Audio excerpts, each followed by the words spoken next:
Hello everyone, welcome to ROPE revision of board exams powered by ePratham education, जिसको mainly design किया गया है class 10th के CBSE student और स्टेट बोर्ड के स्टूडेंट्स के लिए जो क्लास 10th के एग्जाम में 2026 के अंदर अपियर होने वाले हैं। मैं S K Sharma, physics faculty physics coach, आपको पढ़ाऊंगा क्लास 10th का फिजिक्स वाला पोर्शन जिसमें 4 चैप्टर आते हैं। उसमें से हमने सबसे पहले उठाया इलेक्ट्रिसिटी को, जिसके 2 लेक्चर हम सक्सेसफुली कंप्लीट कर चुके हैं और उसकी पीडीएफ भी आपको ई-प्रथम ऐप के पोर्टल पे जाके मिल जाएंगी। आप उसको प्ले स्टोर से डाउनलोड कर सकते हैं और फ्री में उसको आप डाउनलोड करके देख सकते हैं। आप उसका प्रिंट भी निकाल सकते हैं। क्लियर है बेटे?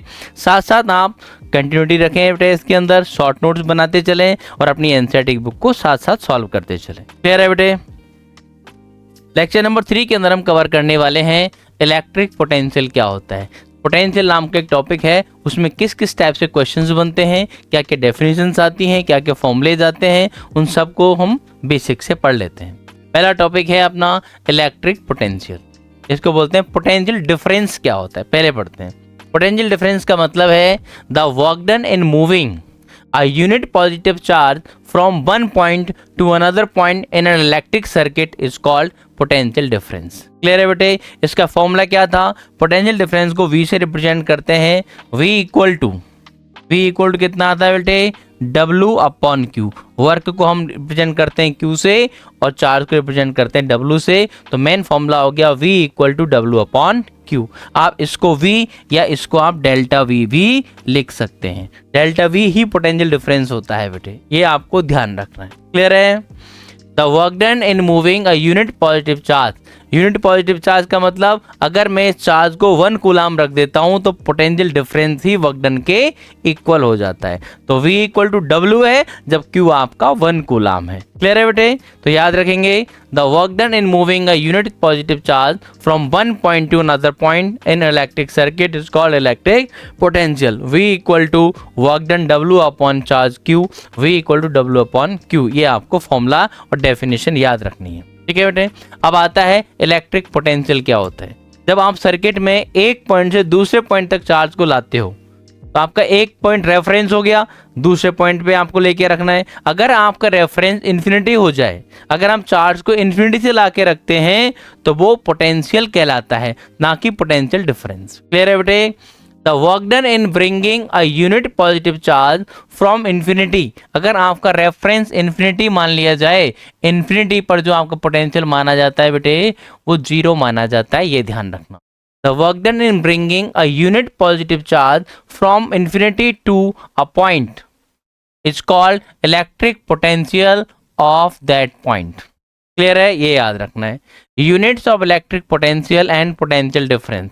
यूनिट क्या हो जाएगी बेटे? हमने फॉर्मूला पढ़ा था, V इक्वल टू कितना होता है? W upon Q। ये इसका बेसिक फॉर्मूला है। W तो होता है जूल और Q होता है आपका कूलाम। तो यूनिट क्या हो गया बेटे? जूल पर कूलाम। जूल पर कूलाम को क्या बोला जाता है बेटे? बोल्ट बोला जाता है। क्लियर है? कहीं जूल पर कूलाम लिखा मिले या बोल्ट लिखा मिले, यही पोटेंशियल डिफरेंस की यूनिट होती है। क्लियर है? ऐसा यूनिट है। Potential difference is a scalar quantity. हम कभी भी जब भी पोटेंशियल डिफरेंस को पोटेंशियल को रिप्रेजेंट करते हैं उसमें सिर्फ हमें मैग्नीट्यूड और साइन को देखा जाता है, उसमें डायरेक्शन कभी भी यूज नहीं होती है। तो ध्यान रखना, इसका सिर्फ और सिर्फ मैग्नीट्यूड होता है, इसमें डायरेक्शन नहीं होती, इसलिए क्या कहलाता है बेटे? ये स्केलर क्वांटिटी होती है। The value of potential difference can be positive, negative और 0, कुछ भी हो सकती है। ध्यान रखना, पॉजिटिव पोटेंशियल भी होते हैं, नेगेटिव पोटेंशियल भी होते हैं और आपके 0 पोटेंशियल भी हो सकते हैं या पोटेंशियल डिफरेंस हो सकते हैं। क्लियर है बेटे? आगे बढ़ते हैं। डेफिनेशन ऑफ 1 वोल्ट, इसको कैसे डिफाइन करते हैं? जैसे आपका मेन फॉर्मूला था, we know that V equal to कितना था बेटे? W upon Q। Sorry, formula क्या था बेटे? W upon Q। इसमें क्या करते हैं बेटे? हम put W equal to 1 joule और Q इक्वल टू लिख देते हैं 1 कूलाम। इन दोनों को अगर यहाँ पुट करते हैं तो V इक्वल टू कितना आएगा बेटे? 1 वोल्ट निकल के आ जाता है। क्लियर है? यहाँ तक ये फॉर्मूला बन गया आपका। तो 1 वोल्ट की डेफिनेशन क्या है? If 1 joule of work. तो बेटा इस फॉर्मूले से डिफाइन करना सीखो, ऐसे लिखोगे तो डेफिनेशन भी बना दोगे अच्छे से। If 1 joule of work is done in moving 1 coulomb of charge from one point to another point between 2 points of electric 2 point of a current carrying conductor, then the potential difference between these points will be 1 volt। ऐसे लिख सकते हैं, simple सी calculation है बेटा, definition है। तो 1 volt equal to होता है 1 जूल अपॉन 1 कूलाम, ठीक है। 1V equal to 1J upon 1 coulomb. इस टाइप से इसको डिफाइन कर सकते हैं, इसमें कोई बड़ी बात नहीं है, एग्जाम में आ सकता है, ठीक है बेटे। अब आता है वोल्ट मीटर। वोल्ट मीटर क्या होता है भाई, किसी भी सर्किट में किसी सर्किट एलिमेंट के अक्रॉस अगर हमें अक्रॉस मेजर किया जाता है, पोटेंशियल मेजर करना हो कि भाई बल्ब के अक्रॉस कितना पोटेंशियल है, किसी रेजिस्टेंस के अक्रॉस कितना पोटेंशियल है, उसको मेजर करने के लिए एक डिवाइस यूज होती है, उसको क्या बोलते हैं बेटे, वोल्ट मीटर बोलते हैं। क्लियर है।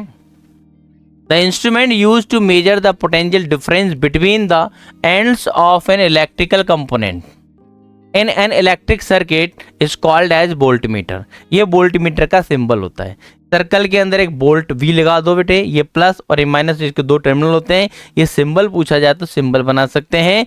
ये आपके प्रैक्टिकल लैब के अंदर जो फिजिक्स की लैब होती है उसमें आपको देखने को आराम से मिल जाएगा। ये मेरे पास भी है, ये same to same voltmeter मैंने यहाँ रख रखा है। क्लियर है बेटे, ये एक्चुअल में एग्जिस्ट करते हैं, ठीक है बेटे। ये जो है रेड वाला इसका पॉजिटिव टर्मिनल होता है और ये ब्लैक वाला इसका नेगेटिव टर्मिनल होता है। जिस भी मान लो मुझे रेजिस्टेंस के अक्रॉस पोटेंशियल मेजर करना है तो ये रेजिस्टेंस आर के अक्रॉस इसको इस टाइप से फिट कर दिया जाता है। क्लियर है बेटे। और यहाँ पर आप इसका ये जैसे इस टाइप से लगा दो और ये आपका रीडिंग दे देगा कि इसके अक्रॉस कितना वोल्टेज है बेटे। क्लियर है यहाँ तक। ये आप प्रैक्टिकल भी आपकी लैब के अंदर कर सकते हैं। क्लियर है बेटे, ठीक, आगे बढ़ते हैं। तो वोल्ट मीटर क्या है बेटे, एक डिवाइस होती है जो सर्किट में किसी भी सर्किट एलिमेंट के अक्रॉस वोल्टेज को मेजर करने का काम करती है। क्लियर है। अब वोल्ट मीटर के रिगार्डिंग कुछ पॉइंट्स होते हैं इंपॉर्टेंट, जिन पे क्वेश्चन पूछे जा सकते हैं। वो क्या है, number 1, a voltmeter is always connected in parallel to the electrical circuit between which the potential difference is to be measured। जिसके भी अक्रॉस पोटेंशियल मेजर करते हैं उसके पैरेलल में लगाते हैं, ये ध्यान रखना है। दूसरा, the internal resistance of a galvanometer is very high. Ammeter का लेते थे वेरी स्मॉल रेजिस्टेंस, लेकिन वोल्ट मीटर का लेते हैं वेरी हाई रेजिस्टेंस। अगर इसका रेजिस्टेंस हाई नहीं हुआ तो सर्किट से करंट को ये खा जाएगा। करंट को खा जाएगा तो ये पोटेंशियल ड्रॉप की एक्चुअल वैल्यू नहीं देगा, ये आपको ध्यान रखना है। The internal resistance of a voltmeter is very high. ध्यान रखना बेटे, वोल्ट मीटर का रेजिस्टेंस हाई होना चाहिए और अमीटर का रेजिस्टेंस वेरी लो होना चाहिए, so that it draw only a negligible current। जितनी ज्यादा वोल्ट मीटर करंट खाएगा उतनी ज्यादा आपका एरर आएगी रीडिंग के अंदर, वो कम रीडिंग देगा, ये ध्यान रखना, ठीक है बेटे। तो अगर आइडियल अमीटर की वोल्ट मीटर की अगर हम बात करते हैं, the resistance of an ideal volt meter is infinity. ये याद रखना बेटे, आइडियल वोल्ट मीटर का रेजिस्टेंस कितना माना जाता है, इन्फिनिटी माना जाता है। और आइडियल अमीटर का कितना माना जाता है, 0 माना जाता है। क्लियर है बेटे, ये आपको ध्यान रखना है। आगे बढ़ते हैं। एक छोटा सा क्वेश्चन दे रखा है, देखो एक छोटा छोटा टॉपिक है आपका पोटेंशियल, इतना सा टॉपिक है। क्या दे रखा है इसमें, how much work is done in moving a charge of 2 coulomb between 2 points having a potential difference of 12 volt। Given क्या है बेटे, बताओ इसके अंदर क्या गिवन है क्वेश्चन में। चार्ज दे रखा है Q इक्वल टू दे रखा है 2 कूलाम और पोटेंशियल डिफरेंस V कितना दे रखा है बेटे, V या डेल्टा V दे रखा है आपको 12 वोल्ट। आपसे पूछा गया बताओ कितना काम करना पड़ेगा, कितना वर्क करना पड़ेगा। तो सिंपल सा क्वेश्चन है बेटे, कैसे करेंगे इसको। वी नो दैट, फॉर्मूला क्या होता है भाई, we know that W equal to कितना होता है, V इक्वल टू फॉर्मूला पढ़ाया था मैंने, पोटेंशियल W अपॉन Q होता है भाई। तो यहाँ से क्या निकाल सकते हैं हम, वर्क डन का फॉर्मूला निकाल सकते हैं क्रॉस मल्टीप्लाई करके। तो W इक्वल टू आ जाएगा बेटा Q इंटू V से। तो W इक्वल टू कितना आ गया, Q दे रखा है आपको 2 कूलाम इंटू वोल्टेज दे रखा है आपको 12 वोल्ट। तो आंसर आ गया W equal to 24 joule. This is the answer. ये आपको याद रखना है बेटे, फॉर्मूला भी मेंशन करना है, गिवन क्या है वो मेंशन करना है, जो आपका फाइनल आंसर होता है उसको भी आपको बॉक्स में मेंशन करना है। 24 जूल आपका आंसर होगा भाई। क्लियर है यहाँ तक। अब आपके एनसीईआरटी इन टेक्स्ट क्वेश्चन है जो एनसीईआरटी की पेज नंबर 174 पे लिखे हुए हैं, इनको भी देख लीजिए बेटे। ठीक है, इन क्वेश्चन को भी यहाँ सॉल्व कर देते हैं बेटे। क्या दे रखा है बेटा, पहला क्वेश्चन दे रखा है name a device that helps to maintain a potential difference across a conductor. कोई भी कंडक्टर हो उसके अक्रॉस पोटेंशियल डिफरेंस को मेंटेन करने के लिए, मान लेते हैं पहला क्वेश्चन सॉल्व कर रहे हैं बेटे, ये आपका कोई कंडक्टर है, कंडक्टर हो सकता है, इसका रेजिस्टेंस हो सकता है ना। इस कंडक्टर के अक्रॉस अगर मुझे 5 वोल्ट लगाना है, फिक्स 5 वोल्ट मेंटेन रखना है, 5 वोल्ट की मैंने बैटरी कनेक्ट करनी पड़ेगी, तो इस कंडक्टर के अक्रॉस हमेशा क्या रहेगा बेटे, इस कंडक्टर के अक्रॉस अगर 5 वोल्ट मेंटेन रखना है तो एक बैटरी की रिक्वायरमेंट होती है। आप कुछ भी करो, इस कंडक्टर के एंड्स के टर्मिनल्स के अक्रॉस, इसके एंड्स के अक्रॉस हमेशा 5 वोल्ट ही मेंटेन रहेगा। क्लियर है? तो पहला क्या आंसर है इसका, इसका पहले का आंसर हो जाएगा बेटे बैटरी या सेल बोल सकते हैं, बैटरी या केमिकल सेल बोल सकते हैं बेटे। ओके, पहले का आंसर आ गया। दूसरा क्वेश्चन क्या पूछा गया है देखें बेटे, what is mean by saying that the potential difference between 2 points is 1 volt. ये पूछा गया 1 वोल्ट की डेफिनेशन क्या होती है, या किसी भी कंडक्टर के अक्रॉस 1 वोल्ट अगर पोटेंशियल डिफरेंस है तो इसका क्या मतलब होता है, तो 1 वोल्ट की डेफिनेशन देनी है। क्या बताया था बेटा formula, we know that V equal to था W/Q, यही फॉर्मूला था बेटे, W/Q था ना, V इक्वल टू था W/Q। इसमें क्या किया था बेटे हमने, put W equal to 1 joule और Q इक्वल टू था 1 कूलाम। तो क्या समझ में आया था यहां से, अगर किसी 1 कूलाम चार्ज को किसी सर्किट में एक पॉइंट से दूसरे पॉइंट तक ले जाने में अगर 1 जूल का वर्क करना पड़ता है तो पोटेंशियल की वैल्यू कितनी आई थी बेटे, 1 जूल अपॉन 1 कूलाम, कितना आया था बेटा, 1 वोल्ट आपका आंसर था। इस टाइप से अभी अभी मैंने डिफाइन किया है, वहां से डेफिनेशन यहाँ से कॉपी करके लिख सकते हैं। क्लियर है? तीसरा जो क्वेश्चन है उसको देख लेते हैं बेटे। तीसरा क्या दे रखा है, how much energy is given. Energy और वर्क डन फिजिक्स में एक ही बात होती है, जितना वर्क डन करेंगे उतनी आपकी एनर्जी खर्च होगी, बैटरी जितना काम करेगी उतनी एनर्जी सप्लाई करती है, बात एक ही है बेटे। हाउ मच एनर्जी या work energy is given to each coulomb, each coulomb का मतलब क्यू की वैल्यू कितनी दे दी बेटे बताओ, 1 कूलाम दे दिया। Each coulomb of charge passing through a 6 volt battery, voltage कितना दे रखा है बेटे, ये दे रखा है आपको 6 वोल्ट, ये आ गया 6 वोल्ट। तो क्वेश्चन पूछा गया कितना काम करना पड़ेगा, कितनी एनर्जी आपको खर्च करनी पड़ेगी। क्लियर है बेटे? तो हम फॉर्मूला जानते हैं, we know that V equal to होता है बेटे W/Q। तो यहाँ से क्या आएगा बेटे, W इक्वल टू कितना आएगा बेटे, QV। ध्यान रखना एनर्जी सप्लाइड या वर्क डन एक ही बात होती है फिजिक्स के अंदर। तो Q कितना है बेटे आपका 1 कूलाम इंटू V कितना है 6, तो आंसर कितना आ गया बेटे 6 joule is the correct answer. Clear है यहाँ तक, 6 जूल इसके थर्ड का आंसर हो जाएगा। क्लियर है? आगे बढ़ते हैं। एक अगला एग्जाम्पल दे रखा है बेटा, देखें क्या है, how much charge is transferred between the ends of a 20 volt battery so that the work done in transferring the charge from one end of the battery to the other end is 100 joule. आपको given क्या है बेटे, work done they रखा है कितना बेटे 100 joule दे दिया, और पोटेंशियल डिफरेंस कितना दे रखा है बेटे, आपको पोटेंशियल डिफरेंस दे रखा है 20 वोल्ट। पूछा गया है कितना चार्ज ट्रांसफर करना पड़ेगा, Q इक्वल टू, अगर किसी बैटरी के अक्रॉस, बैटरी का पोटेंशियल डिफरेंस कितना लगा रखा है 20 वोल्ट, कितना वर्क डन किया चार्ज को ट्रांसफर करने में 100 जूल। तो बताइए कितना चार्ज आपने ट्रांसफर किया। ठीक है, तो क्या करेंगे बेटे, हम जानते हैं Q इक्वल टू कितना होता है बेटे, पहले बताइए V इक्वल टू फॉर्मूला जो होता है V इक्वल टू होता है W/Q। तो बेटा यहाँ से क्या आ जाएगा, W इक्वल टू हो जाएगा बेटे Q इंटू V, QV आ गया। ठीक है, तो हमें पूछा क्या गया है, Q पूछा गया है बेटे, तो Q निकालने के लिए क्या करेंगे हम, Q ने क्या निकालेंगे, Q इक्वल टू आएगा बेटे V/W। फॉर्मूला Q पूछा गया है ना, V दे रखा है W दे रखा है, Q पूछा गया है, फॉर्मूला बेस्ड क्वेश्चन है, तो Q इक्वल टू कितना आ जाएगा W/V। उल्टा हो गया क्या बेटे, हाँ अरे उल्टा हो गया बेटे, W/V आएगा। ठीक है ना, थोड़ा सा इसको ठीक कर देते हैं, फॉर्मूला होता है V इक्वल W/Q। तो यहाँ से कितना आएगा बेटे, ये हमें Q निकालना है, तो QV इक्वल टू W, ये फॉर्मूला क्रॉस मल्टीप्लाई कर दिया तो यहाँ से निकालेंगे बेटे Q equal to W upon V, इसमें वैल्यू डाल दो आप। वर्क डन कितना है बेटा 100 जूल दे रखा है, अपॉन V वोल्टेज में दे रखा है कितना 20, तो आंसर कितना आ गया बेटे 5 coulomb is the correct. Basic formula based question पूछे जाते हैं इसके ऊपर, ये आपको ध्यान रखना है। क्लियर है कैसे करते हैं formula based question as it is, ये ध्यान रखेंगे। अब आते हैं जो भी हमने टॉपिक पढ़ा है इलेक्ट्रिक पोटेंशियल, पोटेंशियल डिफरेंस पर, अभी 3 या 4 तो हमने क्या कर लिए एग्जांपल्स कर लिए। अब हम प्रैक्टिस प्रॉब्लम शीट 3 कर लेते हैं शॉर्ट। इसके अंदर पहला क्वेश्चन है choose the correct statement from the following and indicate the correct option. भाई बताइए 4 आपको स्टेटमेंट 3 स्टेटमेंट दे रखे हैं बेटे। And ammeter is connected in series, ammeter कहाँ कनेक्ट होता है बेटा सीरीज में, बिल्कुल करेक्ट बात है।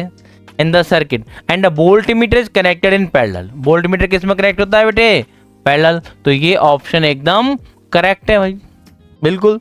अमीटर सीरीज में कनेक्ट होता है और वोल्टमीटर हमेशा किसी भी सर्किट एलिमेंट के पैरेलल में कनेक्ट होता है। दूसरा देखते हैं the ammeter has a high resistance, ammeter high resistance रखता है क्या, ये गलत बात है बेटे, अमीटर हाई रेजिस्टेंस नहीं रखता, अमीटर का रेजिस्टेंस वेरी लो होता है ताकि ये मिनिमम करंट इसमें से ले पाए। मिनिमम करंट लेगा सर्किट में, अगर हाई रेजिस्टेंस का अमीटर जोड़ दोगे तो सर्किट की जो नेट करंट है वो डिस्टर्ब हो जाएगी, वो कम हो जाएगी और आपकी रीडिंग ऑटोमेटिक घट जाएगी बेटे। The voltmeter has low resistance, ये बिल्कुल सरासर गलत है, वोल्टमीटर का हाई रेजिस्टेंस होता है। आगे समझ में, तो वोल्टमीटर का हाई रेजिस्टेंस है, क्या लिखा हुआ है लो रेजिस्टेंस, तो ये पॉइंट भी आपका गलत हो गया।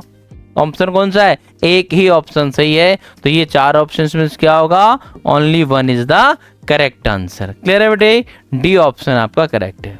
आगे बढ़ते हैं क्वेश्चन नंबर 2, क्या दे रखा है 2 charge bodies having the same potential are connected by a conducting wire. In this case मान लेते हैं 2 बॉडी हैं, एक बॉडी आपकी बेटे ए है और दूसरी बॉडी क्या है बेटे ये बी बॉडी दे रखी है। ओके, बॉडी ए है बॉडी बी है, इसका पोटेंशियल भी वी है और इसका पोटेंशियल भी वी है, सेम पोटेंशियल पर है बेटे। इन दोनों को एक वायर से कनेक्ट कर दिया जाता है, इस टाइप से मैंने दोनों को एक वायर से कनेक्ट कर दिया बेटे।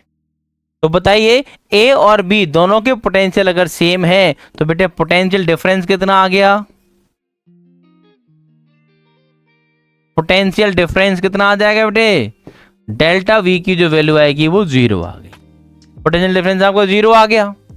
जब पोटेंशियल डिफरेंस 0 आ गया तो क्या यहाँ पे करंट फ्लो होगी, क्या करंट फ्लो नहीं होगी। ध्यान रखना, जब आपके किसी भी सर्किट के अक्रॉस पोटेंशियल डिफरेंस 0 आता है तो वहां कोई भी करंट फ्लो नहीं होती है, तो बेटे I इक्वल टू कितना होगा 0 होगा। करंट को फ्लो होने के लिए हम आगे पढ़ेंगे पोटेंशियल डिफरेंस की रिक्वायरमेंट होती है। क्लियर है, ठीक है, सिंपल सा concept. The current will flow, गलत। The current will not flow, correct answer. Can't say anything, ये गलत है, बिल्कुल बोल सकते हैं भाई करंट नहीं होगी, तो सी ऑप्शन गलत हो गया। नन ऑफ दीज भी गलत हो गया, option is the C correct है बेटे। ओके, आगे बढ़ते हैं question number 3। In an electric circuit a voltmeter is used. किसी भी सर्किट के अंदर वोल्टमीटर का मेन काम क्या होता है बेटे, वोल्टेज मेजर का काम करता है और हमेशा इसको पैरेलल में अप्लाई किया जाता है। जिस भी सर्किट एलिमेंट के अक्रॉस हमें पोटेंशियल डिफरेंस मेजर करना होता है उसके पैरेलल में इसको लगा दो, वो मेजर कर देगा। ऑप्शन क्या है बेटे, इसको हमेशा पैरेलल में यूज किया जाता है। ठीक है, option B is the correct answer. अब आगे बढ़ते हैं question number 4। If a current of 5 ampere passes through a component for 10 second, current कितना है बेटे 5 एम्पियर है, आपका टाइम कितना दे रखा है बेटे 10 सेकेंड का टाइम है, एंड द पोटेंशियल डिफरेंस कितना है बेटे 2 वोल्ट का पोटेंशियल डिफरेंस अप्लाई कर दिया across that component, the total work done by the battery will be. तो जो दे रखा है पहले वो लिख लो आप, क्या दे रखा है बेटे, आपको दे रखी है भाई करंट I इक्वल टू कितना है 5 एम्पियर और टाइम कितना दे रखा है आपको बेटे 10 सेकेंड दे रखा है, और पोटेंशियल डिफरेंस V जिसको बोलते हैं वो कितना दे रखा है बेटे 2 वोल्ट दे रखा है। पूछा क्या गया है work done equal to question mark. तो हमें टाइम की यहाँ पर रिक्वायरमेंट है क्या, टाइम की बिल्कुल रिक्वायरमेंट है क्योंकि हमें चार्ज की जरूरत पड़ेगी बेटे। तो पहला फॉर्मूला तो लगाएंगे भाई, W चाहिए, तो we know that W equal to formula क्या होता है बेटे, Q इंटू वी होता है, ये तो मुझे चाहिए। अब मेरे को चार्ज नहीं पता, चार्ज निकल जाएगा करंट के फॉर्मूले से, तो एक तरीके इस टाइप से निकाल सकते हैं साइड में। We know that I equal to कितना होता है बेटे, Q बाई टी। तो यहाँ से बताइए बेटे Q इक्वल टू कितना आ गया, IT। तो चार्ज पहले निकाल लेते हैं। तो Q इक्वल टू I कितना दे रखा है बेटे, 5 एम्पियर इंटू टाइम कितना है 10 सेकेंड। ये कितना आ गया Q की वैल्यू, Q की वैल्यू आ गया आपकी 50 कूलम। तो चार्ज आपको पता चल गया 50 कूलम, आधा क्वेश्चन दिया सॉल्व हो गया। अब Q की वैल्यू यहाँ डाल देते हैं तो आपका वर्क डन का आंसर आ जाएगा।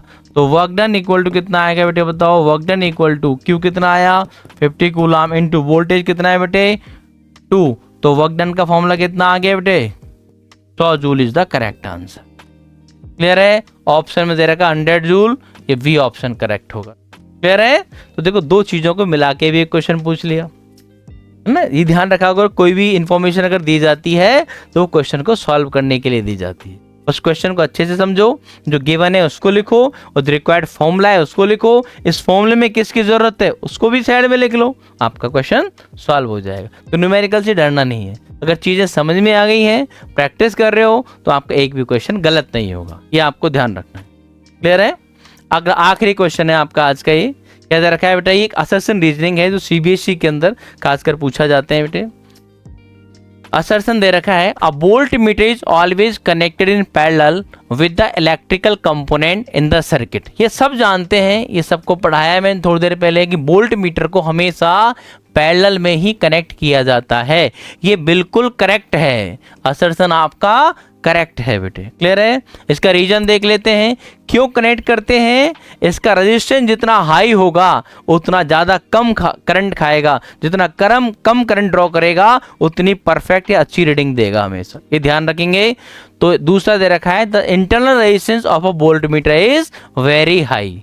ध्यान रखना बेटे, इसका रेजिस्टेंस वेरी हाई होता है, इसलिए क्या करते हैं बेटे, इसको पैरेलल में ज्वाइन कराया जाता है बेटे, ये ध्यान रखना। क्लियर है, तो ये इसका करेक्ट एक्सप्लेनेशन है। अगर इसका रेजिस्टेंस कम होता तो इसको आप पैरेलल में कनेक्ट नहीं कर पाते, ये ध्यान रखना बेटे। ठीक है, कोई पूछे वोल्ट मीटर को पैरेलल में क्यों कनेक्ट करते हैं, क्योंकि इसका रेजिस्टेंस वेरी हाई होता है। वेरी हाई रेजिस्टेंस होने की वजह से ये करंट को कम से कम खाएगा तो रीडिंग परफेक्ट देता है, ये ध्यान रखेंगे। Option 1 is the correct answer इसका। कैसे होगा बेटा 1, both A and R both are correct and R is the correct explanation of A। R जो है वो A को एक्सप्लेन कर रहा है, ये आपको ध्यान रखना है बेटे। ठीक है, आज के लिए इतना ही इसके अंदर। Thank you so much.